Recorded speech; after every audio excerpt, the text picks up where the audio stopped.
High everyone, नमस्ते। सन्चै हुनुहुन्छ? म पनि सन्चै छु है। एकदम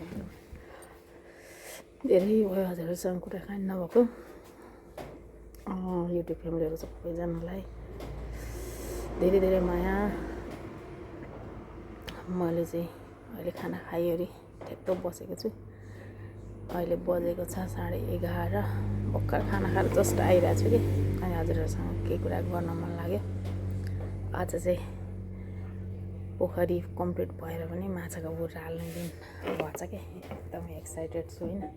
सब यो मेरो हजुरबा बुवा अथवा मैले जानेकन मैले देखेको मेरो गाउँघर समाज कहीँ पनि छैन कि। फर्स्टै हामीले पोखरीमा माछा हाल्न लागिरहेछौँ कि, माछा पाल्न लागिरहेछौँ होइन। अनि कस्तो हुन्छ होला, कत्रो हुन्छ होला, कतिको छिटो बढ्छ होला, कस्तो डर लाग्छ नि त माछा भनेपछि त। लास्टमा त खानुहुन्छ खानेले, अब हामी नखाए पनि होइन। अनि कस्तो लिएर आउनुहुन्छ बुर्रा हजुरहरूलाई पनि देखाउँछु।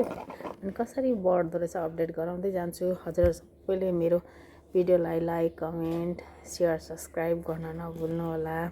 म हजुरहरूलाई दिने पछि त भन्दिनँ, बेला बेलामा सानो सानो भ्लगहरू हालिदिँदै जान्छु, मिनी भ्लग।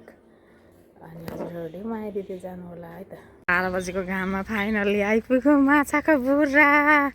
हाम्रो पोखरी चाहिँ अब रेडी भइसकेको छ नि त। अनि पानी सानी हालेर हामी रेडी गरिसकेको छौँ। हिजो हजुरलाई भनेको थियो फाइनल्ली आइपुग्यो बुर्रा। हामीले चाहिँ हाम्रो यो जीवनले हाम्रो बाउ बाजेको पालादेखि फर्स्ट टाइम पालेको छौँ है माछाको बुर्रा। खै के माछा हो सर यो? के छ अरे सर? ग्रास कार्प, बिगेट र कमन।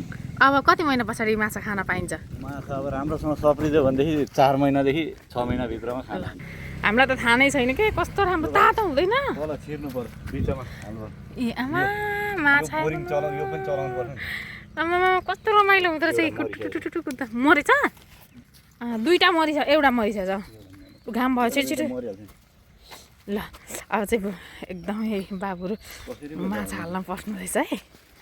सब प्लास्टिक लगाएको छ के? कहाँ नखोलिहाल्छ न अब? हो त्यत्तिकै राख्नुपर्छ? ए त्यत्तिकै राख्नुपर्छ अरे। वाउ, 20 दिन पछाडि फेरि यहाँ माथि ल्याएर अर्को हाल्नुपर्छ अरे। रौ र नै नि कति? यहाँ त 5वटा खालको माछा पो हुने रहेछ त।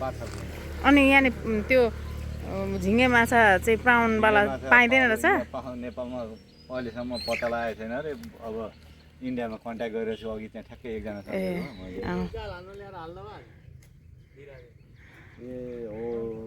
त्यो प्राउन ठुलो खालको ल्याएर हाल्नुपर्छ क्या। अनि सानो खालको भयो अब यो चाहिँ अलिक समय राख्नुपर्छ अरे। अनि घामले तातेर मर्छ नि? अनि मर्दैन?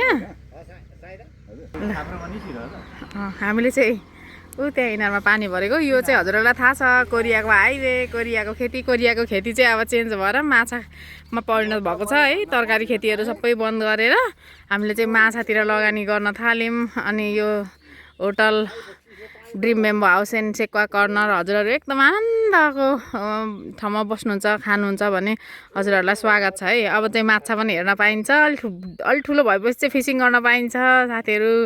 हामी चाहिँ नयाँ गर्दै जाँदैछौँ। हजुरहरूलाई धेरै धेरै स्वागत छ है ड्रिम बेम्बो हाउसमा। बाबुले चाहिँ माछा खोलेर हालिदिनु हुँदैछ। पानी चाहिँ त्यति छ होइन अहिले, अलिक बिचमा चाहिँ अलिक धेर छ होला, नभए छेउछाउमा चाहिँ त्यति नै छ।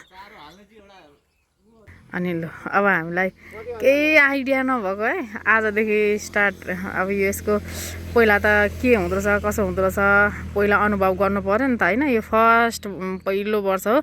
पहिला हामीले उहाँ पोखरी घर छेउको पोखरीमा पनि हाल्दै थियौँ सार्वजनिक, तर त्यो चाहिँ सबै पानीमा बगेर गयो।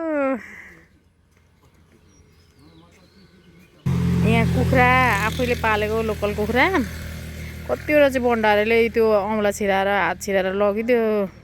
उहाँ देख्नुभएको छ हजुरहरूले बँदेलको खोर, त्यहाँ बँदेल छ। अनि त्यसपछि यहाँ माछा बोकाहरू पनि आफै ल्याएर काट्छौँ है, आफै काट्छौँ क्या। हामी चाहिँ यहाँ सबै थोक आफै बनाउँछौँ एकदम ताजा होस् भनेर। त्यसलाई चाहिँ यो भिडियो यहीँ अन्त्य गर्न चाहन्छु। सबैजनासँग बिदा भएँ। बाई बाई, नमस्ते।